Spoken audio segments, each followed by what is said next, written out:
Without further ado, we will call the meeting to order, and we'll ask the program sponsors to introduce House Bill 107. Thank you, Senator.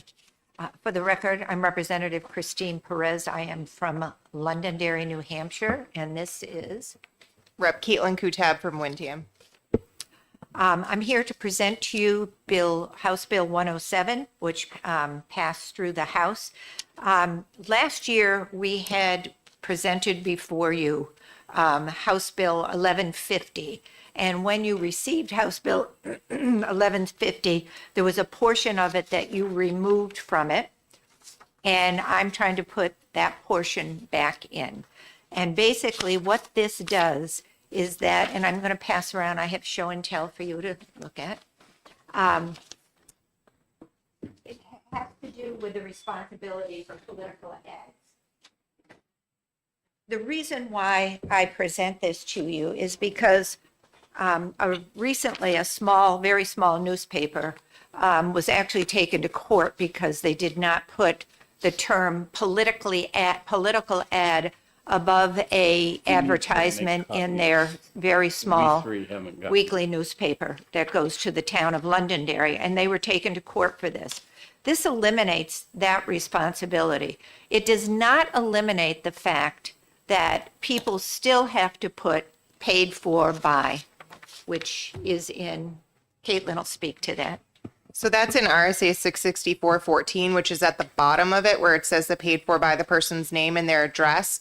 So this would just be removing the political advertising from the top of the ad, which the newspapers are responsible for putting in, versus at the bottom, the candidates are responsible for putting that piece in. And the reason for that is, and actually, we had people last year that came and spoke from the union leader as well. And this would be for newspapers and periodicals and billboards. Basically, I'm here because my constituent who was taken to court, who has a very small newspaper, didn't put it in. And, you know, when they have a lot of ads coming in, political ads to me are very, very obvious. I think they're obvious to everyone. When I ran my ads, it was, vote for Representative Christine Perez for a representative for another term, paid for by Friends of Christine Perez at the bottom of it. So this is a hope to try to help to clarify. People still know it's a political ad, but it takes the responsibility of putting that in at the bottom, which it is, by the person running the ad, and removes the responsibility of the little tiny political ad at the top from the newspapers, periodicals, or billboards. The issue is also when these ads come in to people, they don't come in with that there. So now it's the responsibility of the newspaper to reformat that and get that little piece put in at the top. So I'd be happy to take any questions. Questions from the senators? I have questions. Okay. Certainly, even though at the bottom, the candidate is going to put in paid for by, up at the top, if I don't have that, I can make that look like a story and, have that one disclaimer down at the bottom. And then, it just seems like it's much ado about nothing.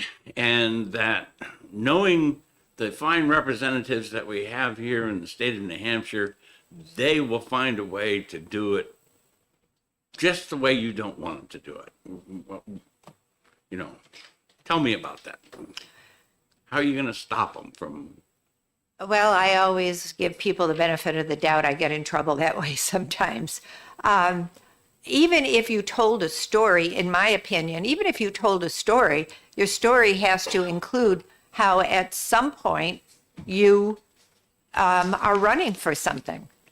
You're running for something, or how could you have a political ad that didn't say what you're trying to achieve from that ad? I just know that we have a lot of small newspapers in New Hampshire, small mom and pop newspapers, that it's a huge responsibility for them, especially at the time of year when we have multiple ads coming in.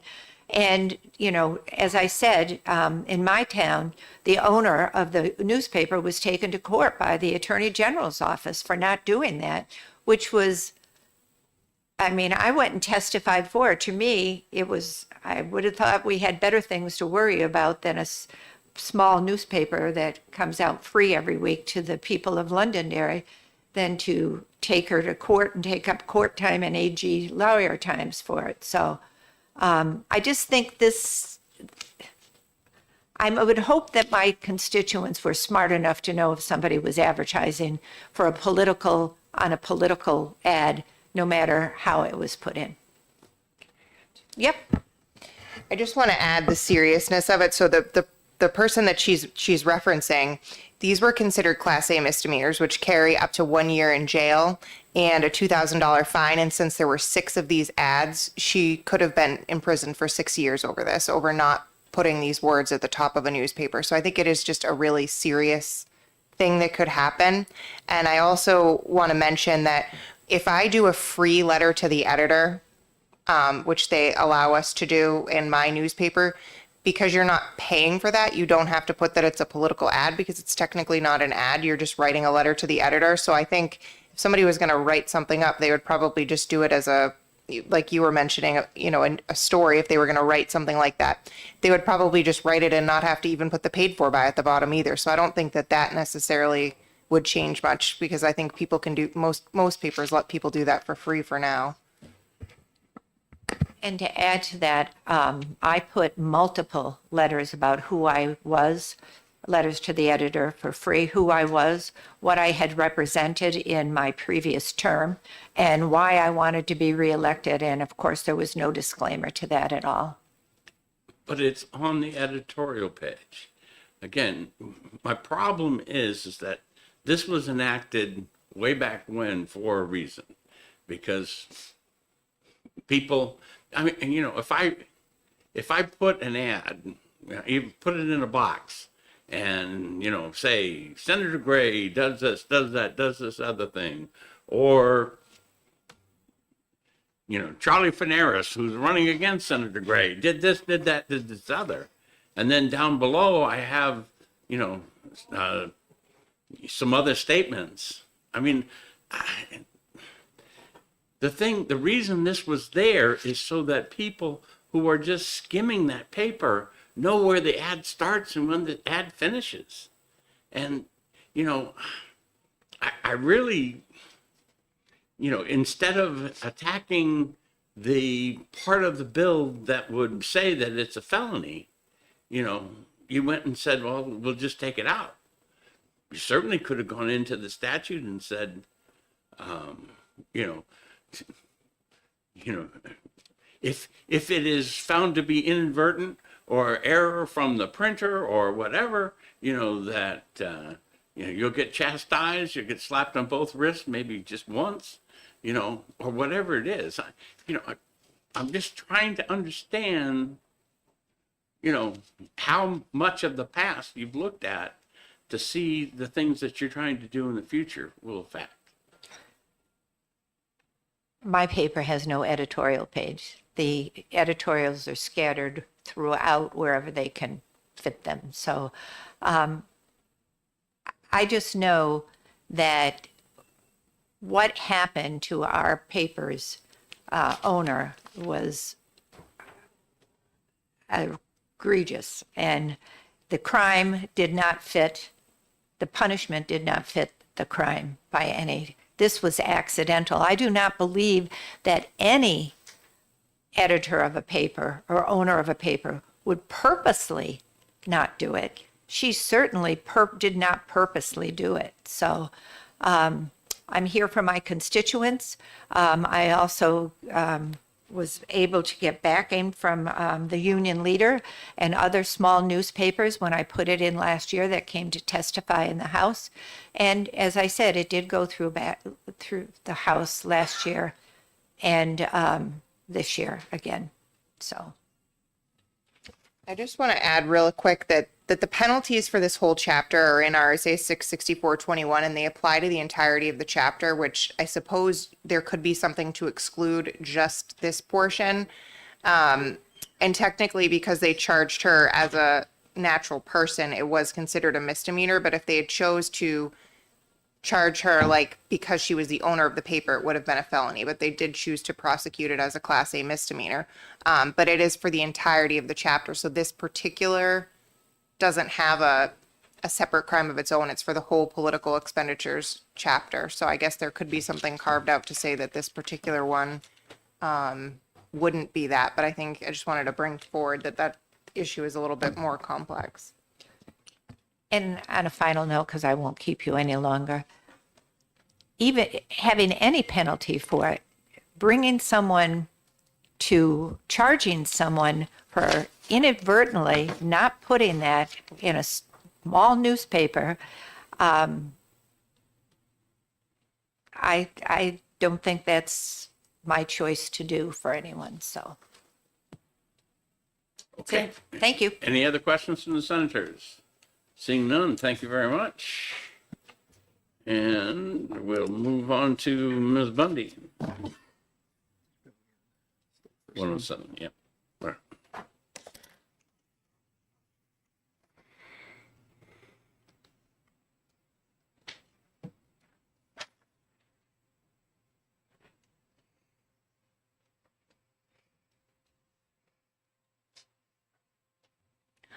Good morning, Senator Gray and members of Senate House Election Law and Municipal Affairs.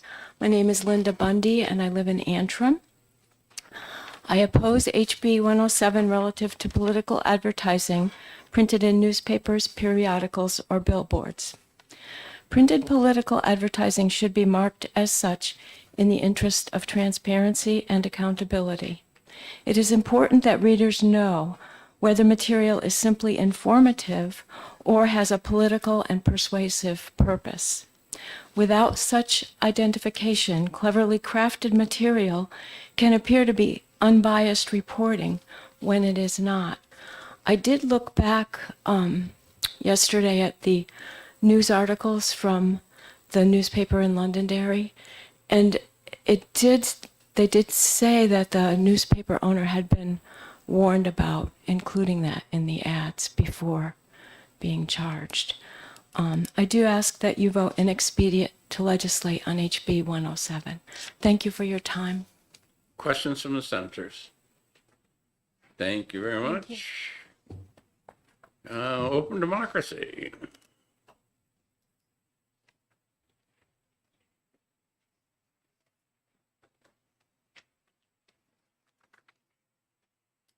Thank you. Good morning, Chairman Gray and members of the committee. For the record, my name is Kaylee Estradio. I'm a Durham voter and public policy fellow with Open Democracy. We're a nonpartisan nonprofit representing 36,000 voters across New Hampshire. And today I'm submitting testimony in opposition to HB 107. The existing statute, RSA 66416, which requires political advertisements to be labeled as such in print, is rooted in common sense. HB 107 would effectively delete this language from current election law, allowing for the unintentional perpetuation of political misinformation. Electoral transparency is an integral component of a healthy democracy, and I see no reason to backslide by withholding potentially influential information from voters. This statute was also first enacted in 1979, and frankly, I believe it would be a major disservice to the public to go back on such well-established precedent. Voters should also have the right to know who is buying influence through ads. The primary goal of political advertising is not to inform the public in a neutral manner, but to gain more votes. Naturally, this can lead to the unfortunate inclusion of hyperbolic language and falsehoods in otherwise well-intentioned advertisements on both sides of the political spectrum. There is no federal or state penalty on the books for lying in paid political advertisement, which is why holding candidates and committees accountable through mandatory disclosure is so important. Clear precedent has also recently been set regarding the matter.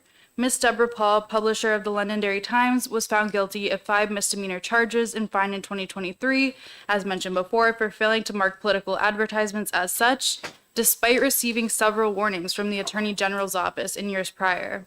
The consequences for omitting this crucial information are clear and should not be dismissed on a whim. Please consider voting HB 107 inexpedient to legislate.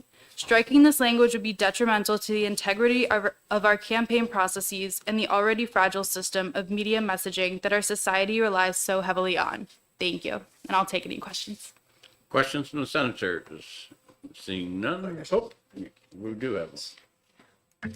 So the fact that it still requires to show who's paying for the ad, you still think this other little title has to be there regardless of the fact that we know who's buying the advertisement, if it's wrong, who is responsible for being wrong? You think that phrase still needs to be showing up?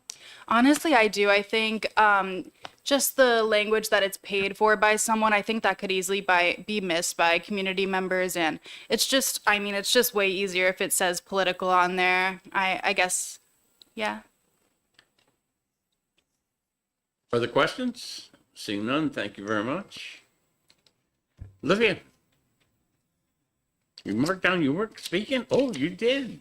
Okay, all right. Anyone else that signed up on the other sheet or feels they need to speak now? Okay, with that, we will close public hearing. Oh, one thing I want to do is to go over here and tell you that there were 2 in support, 20 opposed on the sign-up sheet, and that one person that was opposed did not choose to speak. Okay, well, with that, we'll close the public hearing, and we'll open the next one in just a minute.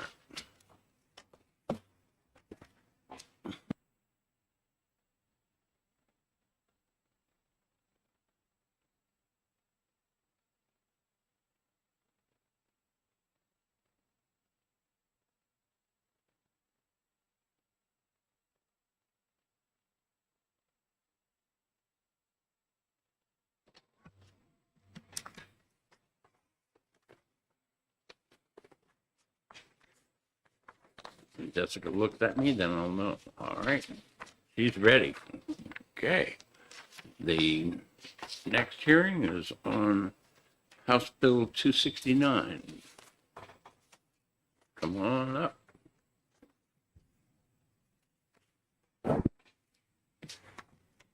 Good morning, Senator Gray and members of the Senate Election Law. For the record, my name is Representative Caitlin Kutab, and I'm from Windham.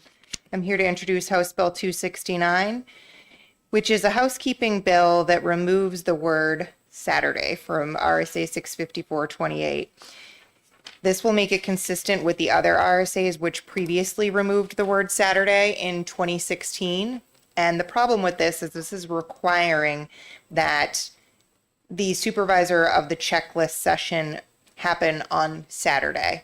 And for town elections, this has been particularly problematic in the past when there has been state of emergency snowstorms and a requirement to still have it on that date, where plow drivers were just trying to plow out town halls instead of plowing everywhere else that they needed to in town in order to make way for fire trucks and ambulances to potentially get to where they needed to go.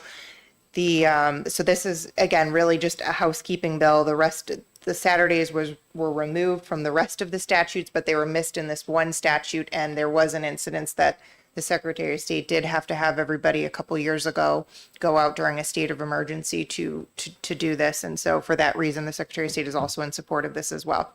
Happy to take any questions. Questions from the senators? Seeing none, thank you very much. Elaine?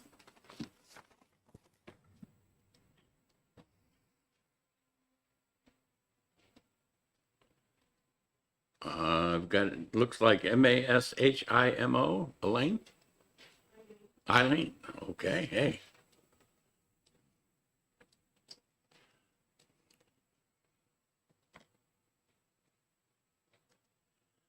Oh, there we go. All right. Hello, my name is Eileen Moshimo, and I am in my 13th year as supervisor of voter checklists in the town of Windham.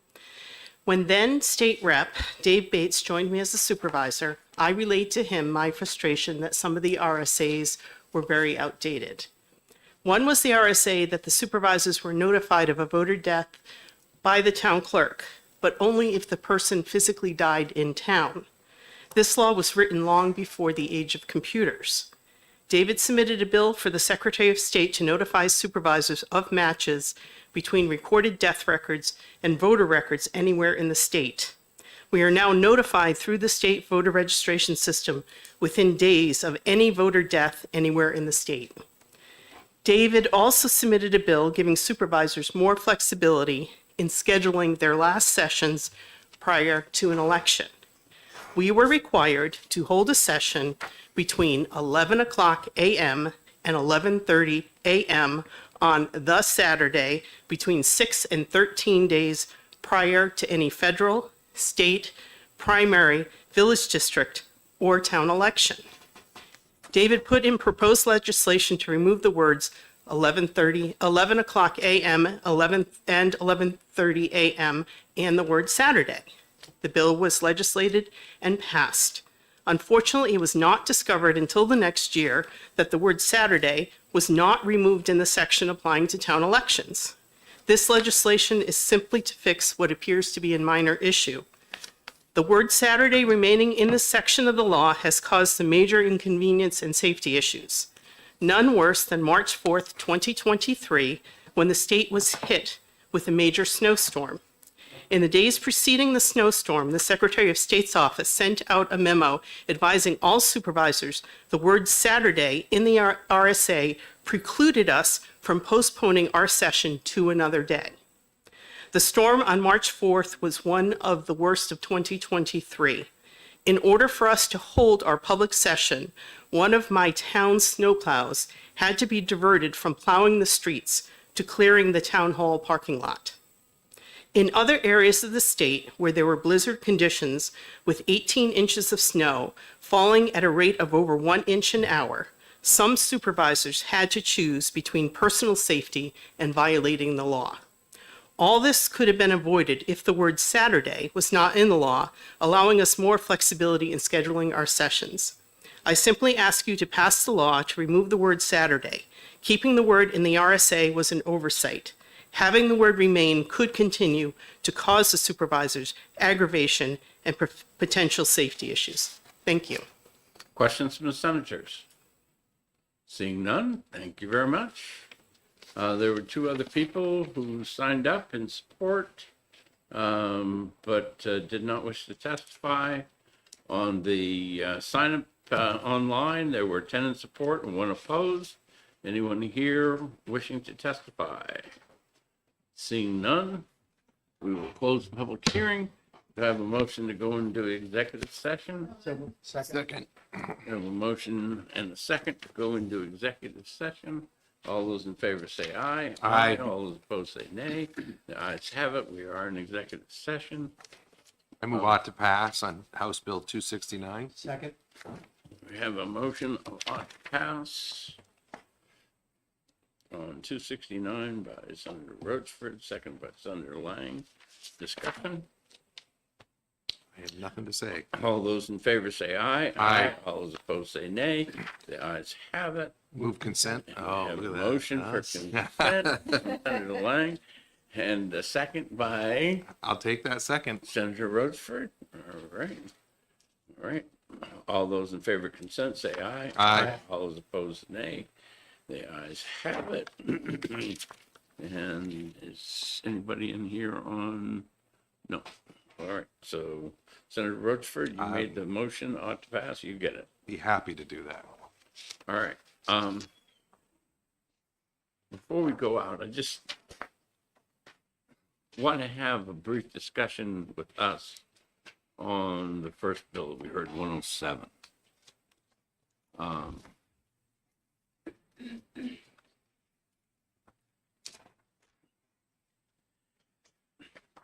I have seen over my many years lots of different political ads, and knowing the attention span to some people as they ruffle through papers and things like that, I think I certainly could craft a political ad that, you know, at least 50% of the readers wouldn't know the upper section was attached to the bottom section, and that's my fear here. I don't have any problem with not having to have it on billboards, because the billboard is, what you see is what you get, and it's not, trying to make news out of it or anything like that. Certainly the penalties that were spoken about by the representative, if the omission is, just an error, certainly I'm not in favor of those kind of things, but I don't want to condone it either. So I certainly am not ready to make a motion at this time.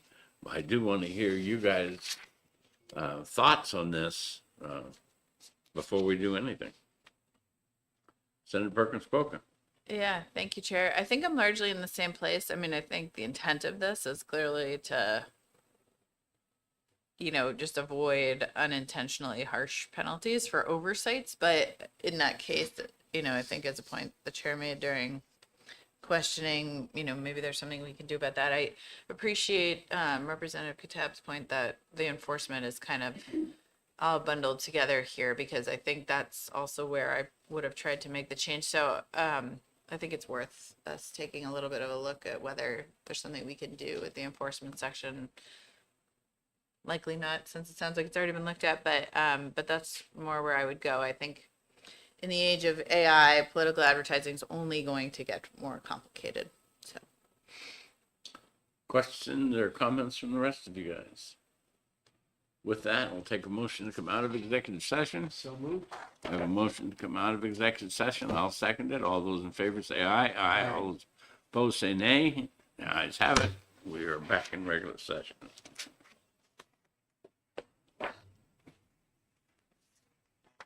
If you want to, Representative, if you want to get on my calendar, if you look at the statute for the penalties and want to get on my calendar, just contact my aide.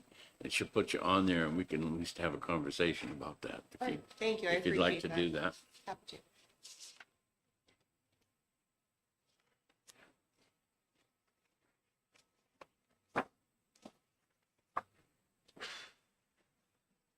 Are you ready? Yes? Okay.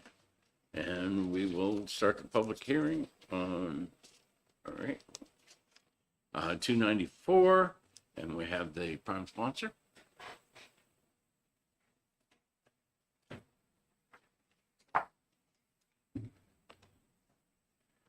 Morning, Mr. Chairman, members of the committee. Good to see you again. For the record, my name is Gary Daniels. I'm a representative from Hillsborough 43, representing the town of Milford. I'm also the prime sponsor of House Bill 294. House Bill 294 simply removes the first sentence of RSA 659-49-2, a provision that postpones the processing of all absentee ballots until after the polls close and prior to the counting of all ballots cast in election. This provision, if utilized, has the effect of significantly delaying the reporting of election results. A number of polls in the state are open for 14 hours. Milford is one of those towns that have their hours from 6 a.m. to 8 p.m. In this past November election, the last voter cast their vote about 8:45 p.m. We didn't get the official results until at least a couple hours later. If this provision had been utilized, it could have very easily been 2 a.m. or later before election results are announced. Asking volunteers to stay at the polls until very late at night, or even worse, until early in the morning, in case they are needed, is a burden we don't need to put on those willing to freely give of their time for the elections. The main part of RSA 659-49-2, the second sentence, stays intact. That is a sentence that directs the moderator on the posting of the time in which processing of the ballots shall begin at the polling place. In addition, when the polls are open, the moderator shall announce the time at which the processing of ballots shall begin. I would respectfully ask the committee to look favorably upon House Bill 294 and vote ought to pass recommendation. This concludes my testimony, and I'd be happy to answer any questions. Thank you, Mr. Chairman. Questions from the senators? Seeing none, thank you very much. Thank you. Enjoy your All day. right. Just looking, all right, so is it Pete? Come on up. I can butcher the first names badly enough, so a lot of times I don't try the last ones. No worries, Senator. Thank you for that. I appreciate it. Good morning, Mr. Chairman and members of the committee. My name is Pete Basselier, and I am the school district and town moderator for Milford, where I've had that role since 2008. I'm here to express my support for House Bill 294. We have over 10,000 registered voters in Milford, making us one of the largest single polling places in the state as well as in the nation. We're able to do that with the support not only of election officials, but also of 140 unpaid volunteers. As Mr. Daniels just mentioned, our polling place is open from 6 a.m. until 8 p.m. So that means I'm at the polling place between 5:15 and 5:30 in the morning, as is the clerk and other officials. And we're there until the day is done, which, as you know, can be into the next morning. The current this legislation proposes to do away with the ability of a small number of people to postpone the processing of absentee ballots until after our polls close at 8 o'clock at night, which, as Mr. Daniels said, in the case of November 2024, when we had a large number of new registered voters that day, the last person cast their ballot at 8:45. Prior to the election, I had already done some estimating using my industrial engineering background, and figured that if we had to wait until after the polls closed, we would easily go past 2 a.m. before we could process the large number of absentee ballots that were received by the town of Milford and the clerk. So as, again, to the point is that we're asking people, not only election officials like myself who are already putting in a very long day, but we're also going to be asking people, whether they're paid or unpaid, to come back and process these absentee ballots late into the night. And only then can we begin counting the ballots, both the handwritten, the hand count ballots as well as the machine totals. So we're asking a lot to expect our volunteers to stay late in order to, and come back perhaps in order to process absentee ballots. The process is an open process. People can see it whenever, when it happens. I post the time accordingly. I announce the time accordingly. So people who wish to observe the processing of absentee ballots can do so during the day. So with that, I conclude my testimony and ask that you look, as Mr. Daniel said, favorably on this legislation and vote that it ought to pass. Questions from the senators? Seeing none, thank you very much. You're Linda? welcome.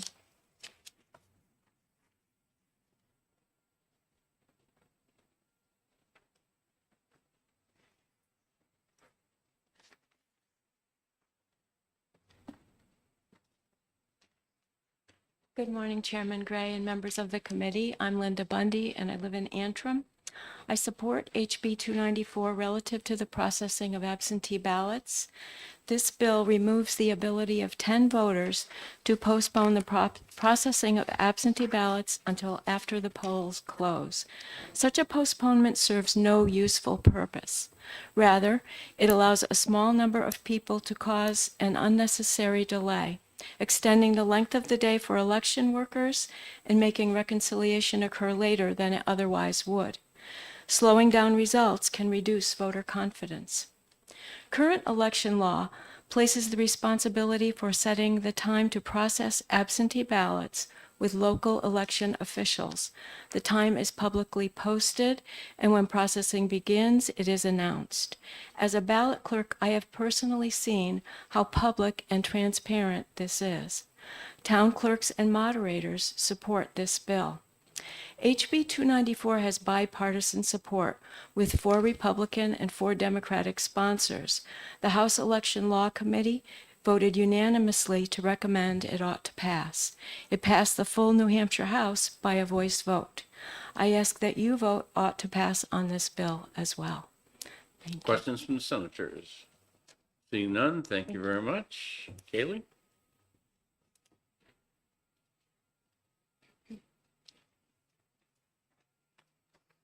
Good morning again. Thank you, Chairman Gray and members of the committee. For the record, my name is Kaylee Stradio. I'm a Durham voter and public policy fellow with Open Democracy, and I will be very brief since a lot of what I was going to say has already been covered. I am in support of HB 294. The bill is a bipartisan effort that makes a great deal of sense, and as you just heard, passed unanimously in the House committee. It removes the ability for a group of 10 voters in a town to dictate when absentee ballots will be processed on election day via challenges. These challenges pushing the processing of absentee ballots to the end of the night can result in much longer hours for election workers and delay election results by several hours. A group of 10 probably highly partisan voters in wards with thousands of registered voters is far from representative of the will of the entire ward. So it doesn't make sense to grant them this level of influence over our ballot processing. Why should a handful of individuals have the ability to delay results and force the rest of their ward to wait longer than needed? Please allow the moderator to perform this role and protect our election officials from needlessly long hours by voting ought to pass on HB 294. Thank you. Questions from the senators? Seeing none, thank you. Sarah?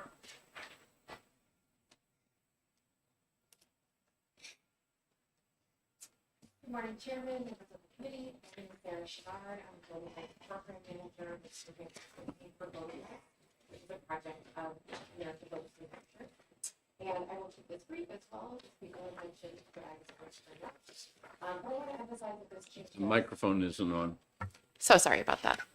I want to emphasize that this change matters. In the 2024 general election, small groups of voters in a few communities used this provision to delay absentee ballot processing and then challenge ballots at the end of the night, which really, these tactics serve to just delay counting. We don't need to talk about their intent, okay? Okay, sure. Yes, they invoke this thing, but we don't talk about their intent. Sure. It's HB 294 is a simple common sense fix. It ensures election officials can do their jobs and not have any unnecessary disruptions. So we urge you to support HB 294 and help eliminate this avenue for unnecessary delays. Thank you. Questions from the senators? Seeing none, thank you very much. That's the last person that I have. There were 3 additional people who signed up in support, did not wish to speak. And online, there were 92 that signed up in support and 1 that signed up opposed. Anyone else? Okay, with that, we will close the public hearing. And I guess I have a couple of minutes. Will we go into executive session? We have a motion to go into executive Second. session. We have a second. All those in favor of going into executive session say aye, aye. All those opposed say nay. We are in executive session. Chair, I move out of pass on 294. We have a motion of ought to pass on 294 from Senator Lang, seconded by Senator Roachford. Discussion? Okay, all those in favor say aye. Aye. All those opposed say nay. The Move ayes consent. have it. I have Senator Lang moving Second. consent and seconded by Senator Perkins Quokka. All those in favor of consent say aye. Aye. All those opposed say nay. Aye.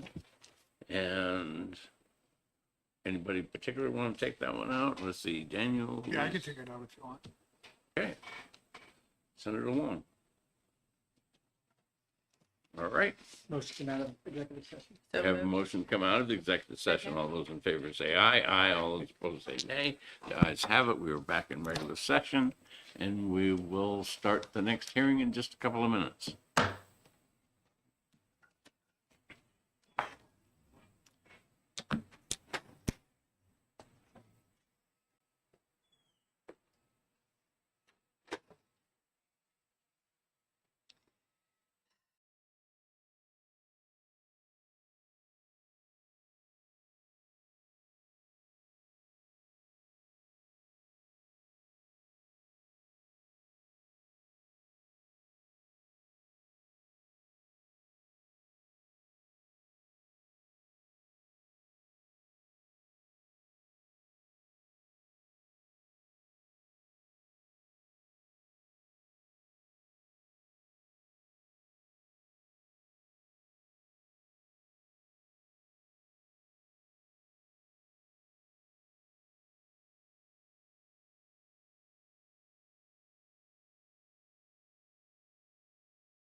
And if you want a quart, you have to contact him for the up-to-date pricing. I tried to make that fudge that he brought in and didn't work. I'm a terrible candy maker. But it was because of him that maple fudge was amazing. Well, some of that stuff you really do need a candy thermometer. I have one. Okay. I couldn't get it up to temperature.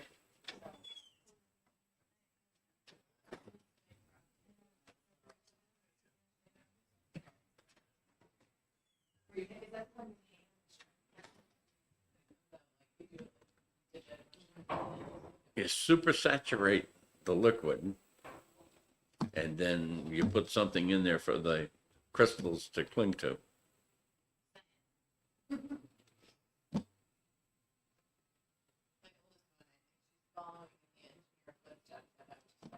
All right, all right.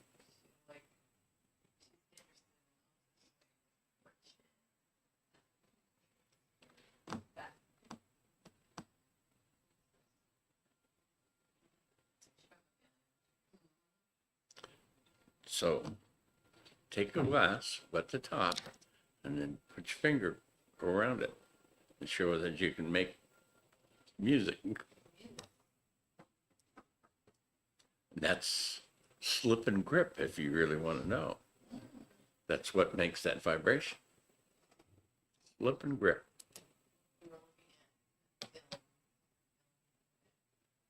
I are an engineer also.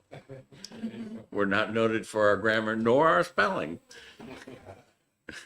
What manner of engineer? I am an electrical engineer.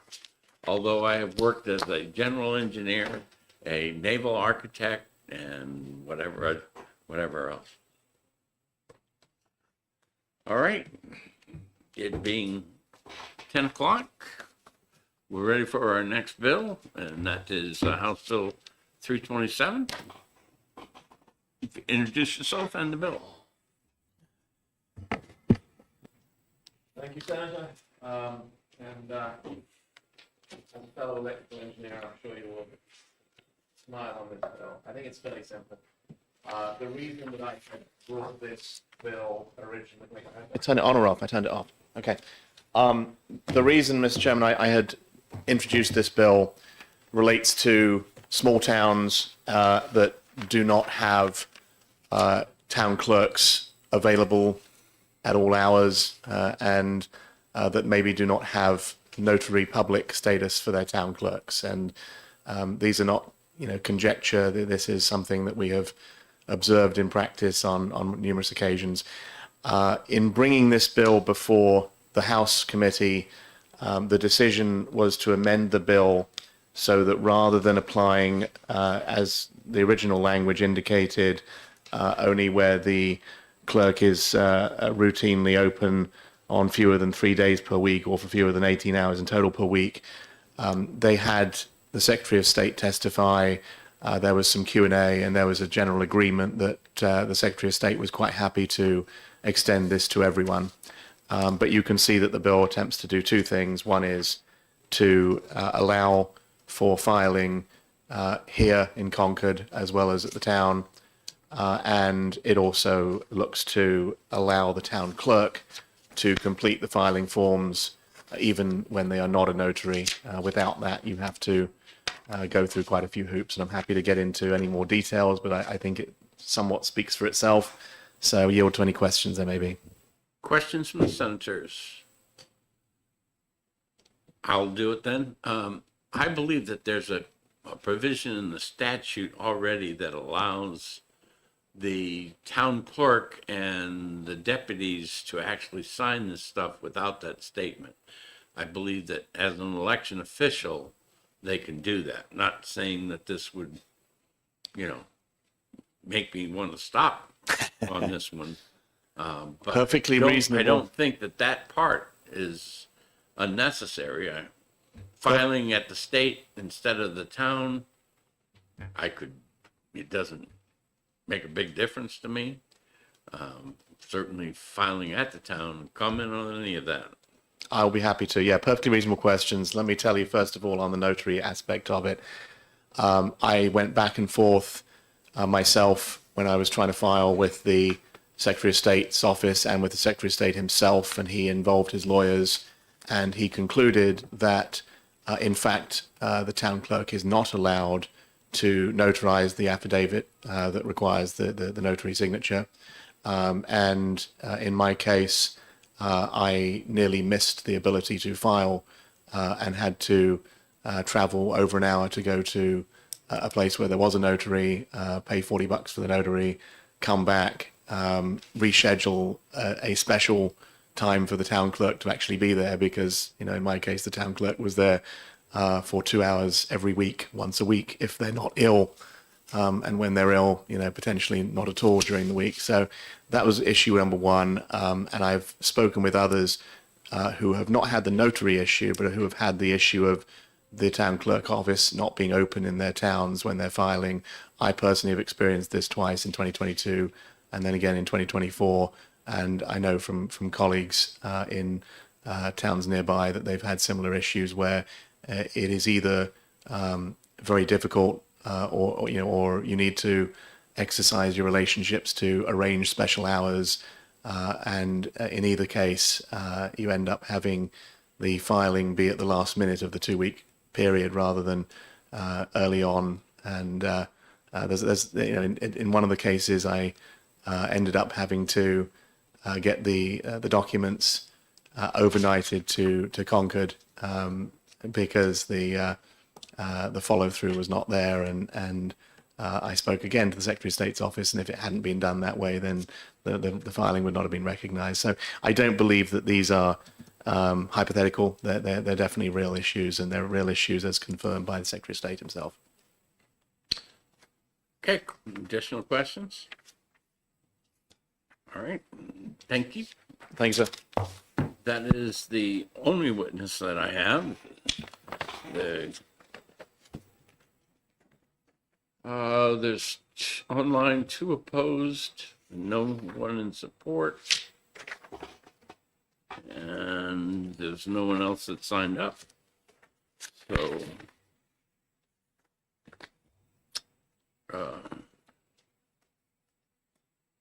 we have a little bit of time. So we'll close the public hearing. We go into executive session. We'll have a motion to go into executive session. All those in favor say aye. Aye. Aye. All opposed say nay. The ayes have it. We're in executive session. I just think that there's an easier way to do that bottom part of this.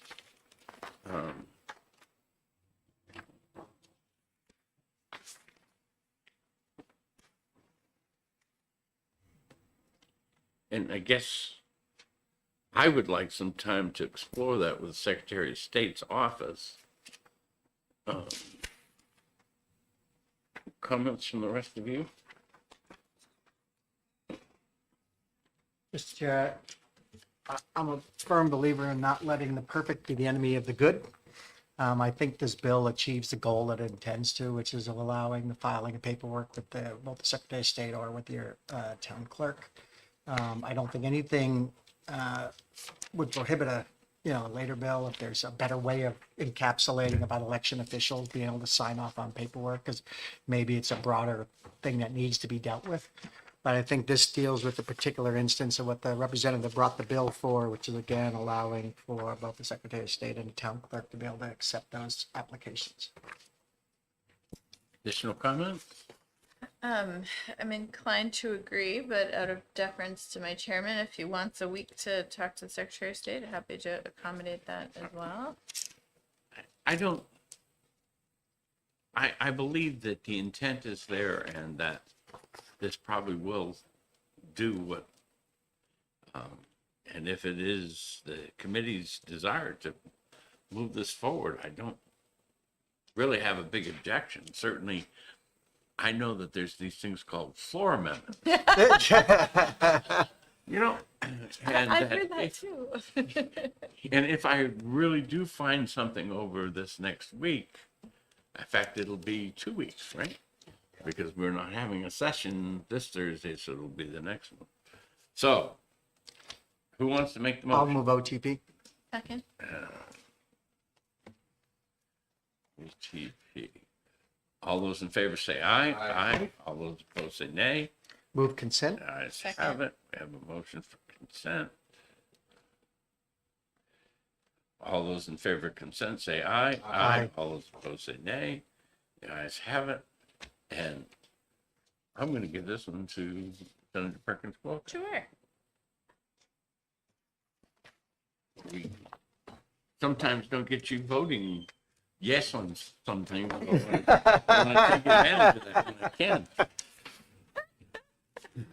All right. Do I have a We have a couple minutes. Can we talk, Rebecca, about the zoning bill we had? We Yeah. had that 94? idea of- Sure. Trying to remember what the number 92? was, but 92. 92.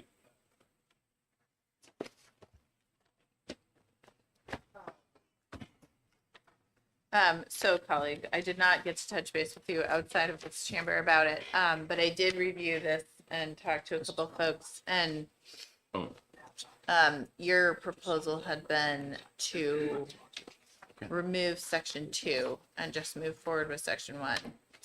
And my I request, apologize. I was taking care of some no business here. worries, I'm just, If you could, I figured I was kind of saying things that I didn't need to say while you guys found your folders, but, so, I believe Senator Lang's request was to remove section 2 and proceed,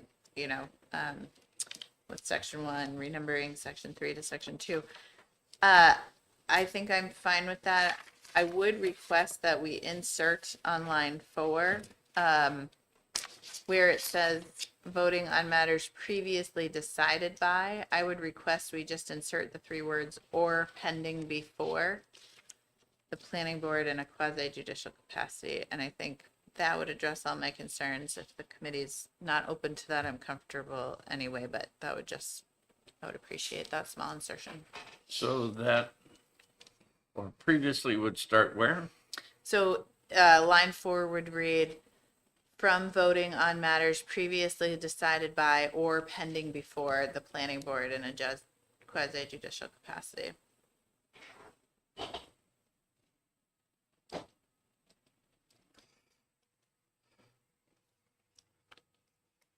I'm okay with that. Okay, so first thing we'll do then Move is OTP on HB 92. Senator Lang and then Senator Perkins Cook a second to that. Sure. Yep. Okay, I make an amendment that we OTP. strike line 6 through line 13, known as number 2, renumber number 3 as number 2, and then insert the language that Senator Perkins Cook offered, which was or pending before on line 4 after the word by and before the word the. Okay, that's committee amendment was offered by Senator Lang, seconded Second. by Senator Perkins Cook. Okay, before us, everyone understand what the committee amendment is going to say. And to prove that, Jessica, you have to read it back. So, on line 4, by and thou, or pending before. Correct. What was it? Was there something before that? No. Okay, that's it. Okay. We And just then, need And to striking renumber. section 2 and renumbering 3. to 2. Okay, everyone understands what we're voting on. Okay, all those in favor of the committee amendment, say aye. Aye. All those opposed, say nay. The ayes have it. And now we have the bill as amended. All those in favor of ought to pass as amended, say aye. Aye. All those opposed, say nay. Move The ayes have it. consent. Senator Lang moves consent, followed, seconded by, all the rest are Perkins Quokka. So I'm going to give you the opportunity to second the consent here. Second. All right. Although, okay, all those in favor of consent say aye. Aye. All those opposed say nay. The ayes have it. Senator Lang, Yep. you get this one. Thank you. Although, if you guys wanted to swap, I wouldn't yell. Okay, and I still have a couple of minutes before. We don't really have any other bills to work on, so Move to come out of exec. have a motion to come out of executive session. A second, all those in favor say aye. Aye. All those opposed say nay. We're out of executive session, and we will take up the last bill of the day in just a couple of minutes.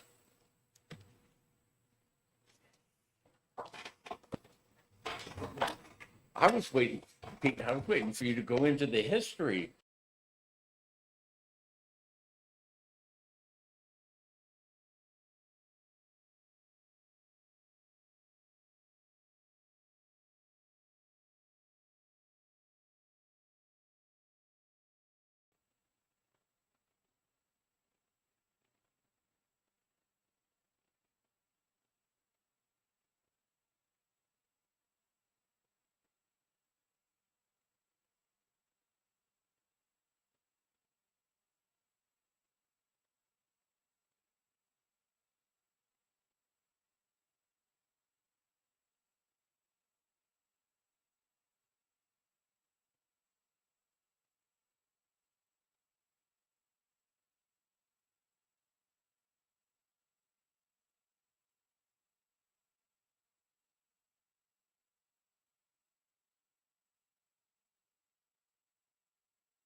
Senate Bill, excuse me, House Bill 554. I'll introduce.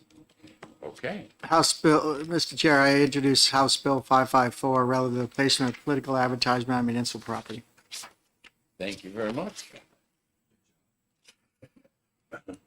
Is there anyone here to testify on this bill? Okay, online, we have 0 in support and 4 opposed. And with that, I'll close the public hearing. Do I have a motion to go into executive session? So moved. We have a motion to go into executive session. All those in favor say aye. Aye. All those opposed say nay. The ayes have it. We're in executive session. I like our language that we put in the Senate bill a lot better than this.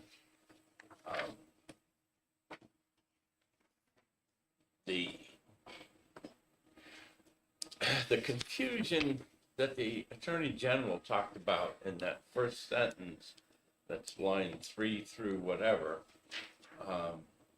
they wanted to split out the private property and the public property so that it was easily understood that it was not allowed on public property.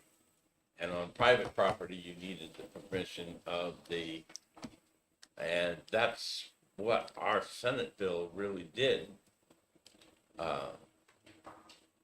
So unless anybody has an objection, I will get an amendment drafted to remove this, put our language onto this bill, to send it back to the House that way. Anyone else want to discuss? Okay, do I have a motion to come out of executive session? So moved. Second. We have a motion and a second to come out of executive session. All those in favor say aye. Aye. All those opposed say nay. Our business today being completely adjourned. And I guess I didn't even turn my mic on.